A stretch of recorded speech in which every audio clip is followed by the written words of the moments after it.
क्या आपके हालत रोज बिगड़ते जा रहे हैं? क्या लाख कोशिश करने के बाद भी आपके हाथ नाकामी लग रही है?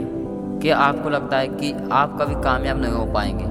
अगर हाँ, तो वक्त आ गया है हम इन सभी बातों की वजह और इनके हल के बारे में जानेंगे। अब से 300 साल पहले न्यूटन ने हमें बताया था कि किस तरह से ब्रह्मांड में हर चीज़ दूसरी चीज़ों को अपनी तरफ खींचती रहती है। लेकिन न्यूटन से पहले ऐसे फिलोसोफर आए थे जिन्होंने इसी बात को दूसरी तरह से समझाने की कोशिश की थी। बहुत सारी धर्म और फिलोसफी की किताबें से इस आकर्षण के नियम की बात की गई है। यह नियम दुनिया का सबसे शक्तिशाली नियम कहा जाता है क्योंकि इसी नियम पर दुनिया चल रही है और इसका असर हमारी रोज़मर्रा की ज़िंदगी में पड़ रहा है। इस दुनिया का कहना है कि हम जिस तरह की सोच रखते हैं उसी तरह की चीज़ को अपनी तरफ आकर्षित करते हैं। यानी कि अगर हम पूरी तरह से नफरत, गुस्सा और गलत भावनाओं से भरे पड़े हैं तो हम इसी तरह की चीज़ों को अपनी तरफ आकर्षित भी करेंगे। दूसरी तरफ अगर हम प्यार और पॉजिटिविटी से भरे हुए हैं तो हम पॉजिटिविटी चीज़ों को अपनी तरफ आकर्षित करेंगे। हम इस दुनिया को जो देते हैं यह दुनिया बदले में हमें वही देती है। गरीब व्यक्ति पहले से गरीब है इसलिए वो गरीब को आकर्षित करता है और समय के साथ और गरीब हो जाता है, जबकि अमीर व्यक्ति अमीर होने की वजह से अमीरों को आकर्षित करता है और समय के साथ और अमीर हो जाता है। आपके दिमाग का ज़्यादातर हिस्सा किस तरह की भावनाओं से भरा हुआ है? अगर आपको यह पता है कि आप ज़्यादा नेगेटिव हैं तो जाहिर सी बात है आपके साथ कुछ भी अच्छा नहीं हो रहा होगा। अगर आप चाहते हैं कि इस दुनिया से आपको अच्छी चीज़ें मिलें तो सबसे पहले अच्छी सोच बनाइए और इस दुनिया को अच्छी चीज़ें दीजिए।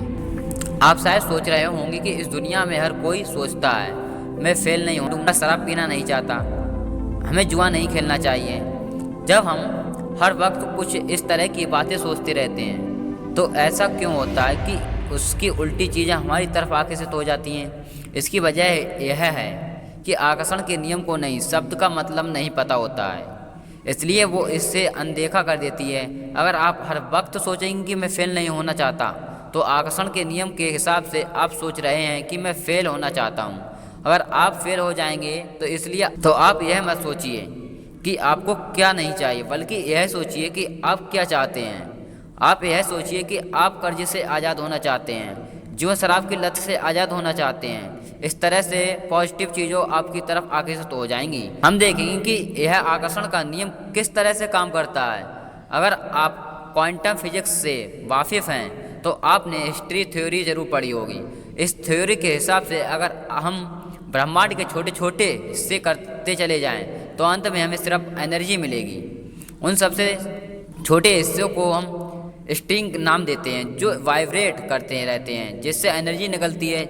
जो चीज़ें आप में एक दूसरे को आकर्षित करती रहती हैं उनके स्ट्रिंग इस तरह से वाइब्रेट किया करते हैं। ठीक इसी प्रकार अगर आप अपनी सोच को बदलते रहे हैं तो असल में आप अपने दिमाग में होने वाली वाइब्रेशन को बदल रहे हैं। यह वाइब्रेशन जिस तरह की होगी उसी तरह की चीज़ों को अपनी और तरफ आकर्षित करेगी। अगर आप नेगेटिव बातों को सोच रहे हैं तो आपके दिमाग में नेगेटिव वाइब्रेशन होने लगेंगे और नेगेटिव चीज़ें अपने आप आपकी तरफ आकर्षित हो जाएंगी। अगर वीडियो पसंद आए तो लाइक, शेयर और चैनल को सब्सक्राइब जरूर करें।